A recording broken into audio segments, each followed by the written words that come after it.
Good morning, or depending on when you're watching this, good afternoon, good evening, or good night. My name's Ross, and as always told out of Voice of Radio. So today, we need to take a little bit of a look at why you need to stop buying Pokemon singles between pre-release and the release of the set. I've told you this before, I'm probably going to end up telling you this again. It is frankly, ladies and gentlemen, getting a little bit silly, but it keeps happening, and I need to keep showing you guys why it is a terrible, terrible idea. So essentially what happened was that this past weekend we had our first proper look at Brilliant Stars. Pre-releases happened. This was the first pre-release weekend, which means a whole bunch of people went out and got their pre-release kits, and we opened a bunch of packs, and cards are out there. And of course, because packs have been opened and cards are out there, people are very excitedly going and buying cards, trying to build up their collection, trying to get a hold of those cards that they need to put in their binders, put in their decks, etc. And I am here to tell you that buying singles is a terrible, terrible, terrible idea.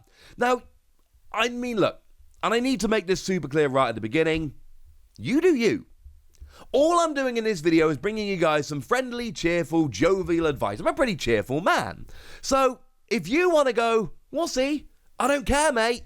I'm going to buy these singles, and you're happy with what you buy and you're happy with the price you paid, you go for it. I mean, firstly, I can't stop you. That would be creepy and weird. And secondly, if it makes you happy, you do it. What I'm telling you is, if you can afford to wait, the chances of you paying more at the moment than in a couple of weeks are extremely high, and the chance of you saving money if you wait a little bit are again extremely high. You might be thinking, Wassy, I need that Luminion for my deck. You may well need that Luminion for your deck. But we all know that the cards aren't going to be legal until a couple weeks after their release, and they're not released till the 25th anyway. If you want to get a head start, by all means, but the price are almost certainly going to go down.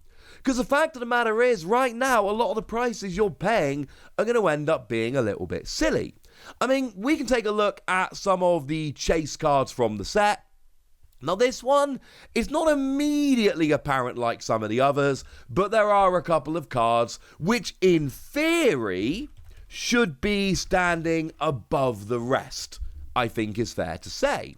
So, Shiny Charizard VSTAR, already been listed on eBay, already sold. Now, it was put up for $300, and a best offer was accepted, which is, that's a lot of money. And we saw another one that had a bid of $333. And we saw another one that was put up for $350 and had a best offer accepted.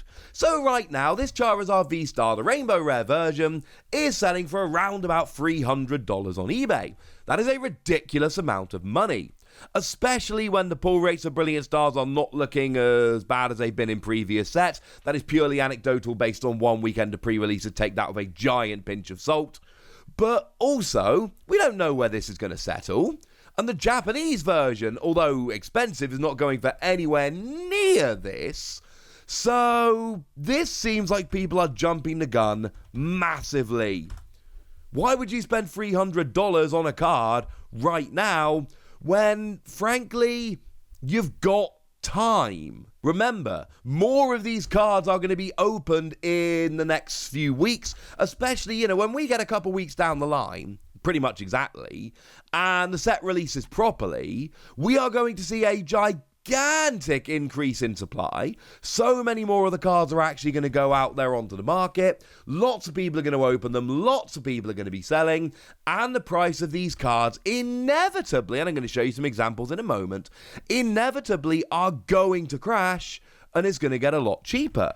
Another example I could give you here, how about Gold Arceus VSTAR? That's a card that a lot of people are going to be after. Firstly, Arceus VSTAR is the best of the VSTAR. I think that's pretty well established in Japan at the moment, certainly in terms of the ones that are actually out. You know my feelings on Darkrai. and the gold version of it is the rarest of them. And to be fair, $125 for this is a billion times more reasonable than $300 for the Rainbow Rare Charizard. Firstly, the Gold V-Star is much rarer than the Rainbow Rare V-Star. Secondly, Arceus is a much better card than Charizard, and I know that Charizard is more collectible in the long run, but in the short term, Arceus is way more playable, and certainly I don't think Charizard should be far above double the price of Arceus. That doesn't ring true to me, frankly, ladies and gentlemen. That just seems weird. I'm not buying that, unfortunately. I don't think that passes the smell test. While we're here, we could talk about the alternate art of Charizard. That's another Charizard coming in the set, which is one that is going to be very, very expensive, one that people are going to be looking for. And again, we're talking somewhere in the region of a $300 card. Although this is very much the lower end, whereas the Rainbow Rare V-Star is the higher end. Here we've got three. Now, none of them were actually sold for the price they were put up for. We've got a $290 and two $300s, all of which had best offers accepted. So you're talking a sub $300 card, but not by a huge amount. And would you believe it?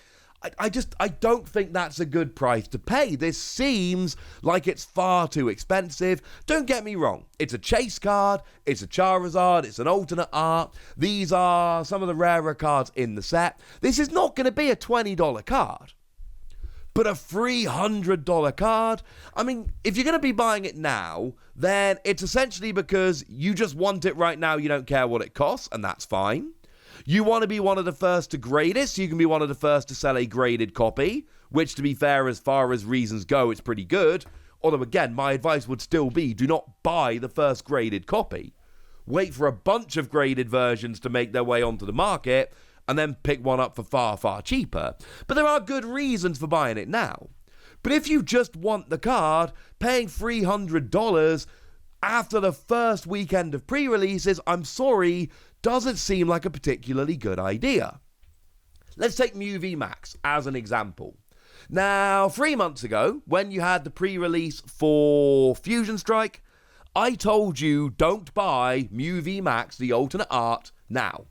And I showed you this image of a bunch of sold cards from the beginning of November between pre-release and the release of Fusion Strike, where Mew VMAX, the alternate art, was selling for around about $300 or just a little bit above. I.e. around about the price that we're buying these Charizard for at the moment. How much do you think they're going for now? Without me showing you, without looking, without cheating, try and guess how much that Mew is going for now. $150? Half the price? $100? $75, which will be a quarter of the price? No, about $70.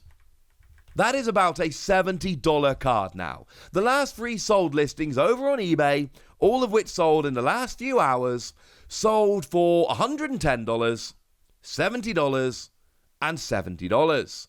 And frankly, the $110 was a buy it now who overpaid, because they should have been paying $70.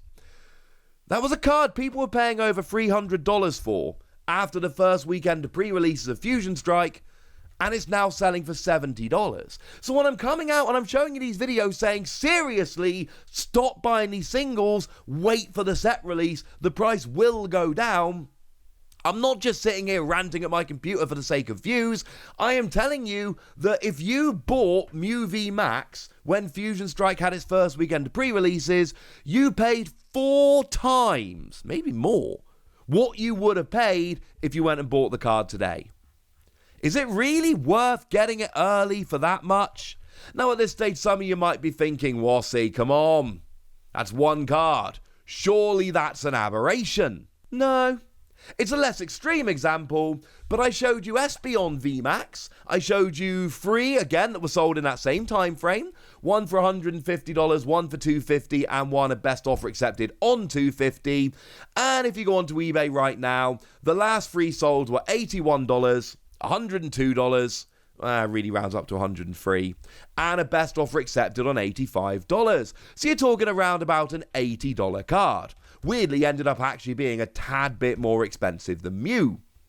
So rather than paying $80, if you bought it just after the first weekend of pre-releases, you would have paid probably about triple that. If you were lucky, you picked it up for $150 and you only paid about double what you should have been paying. I know the first weekend of pre-releases is exciting. I am gutted that I've yet to pick up and open my pre-release kit, though hopefully I'll be able to tomorrow. And I know that it's that time where we're all super hyped about the set and want to go and buy the singles. But I'm telling you right now, unless you've got a really good reason why you have to go and buy those singles right now, hold off. Because it's not just that if you wait, you're going to be able to get them cheaper. It's that if you hold off, you're going to be paying a third or a quarter of what you're going to be paying today. Ask yourself if it's really worth it, ladies and gentlemen, because I ain't buying singles. No, I will. You better believe I'm buying that Alchemy. But I'm not buying that Alchemy now. What I'm going to do is I'm going to see how much people are listing it for now. And I'm going to wait till somebody lists it for a third or a quarter of the price. I'm not joking. And then I'm going to start snapping them up. If people are listing them for 20 quid, I'm going to wait until they're 5 to 10. And then I'll go and buy a bunch. But I want to hear what you think, ladies and gentlemen. I want to know if you've bought any singles. I want to know if you're holding off. I want to know which singles from the set you're really excited about. So let me know in the comment section. Go nuts. Be nice. And then make sure you like this video, subscribe to this channel, follow me on Twitter at TheWasi, and Twitch for some live action at twitch.tv/PTCG Radio. If you want to support the channel, get some bonus podcasts and all that good stuff, head on over to patreon.com/PTCG Radio, where you can do exactly that. But by far the most important thing, as always, look after yourselves till next time, would ya? Thank you very much for watching. My name's Ross, and you've been watching PTCG Radio.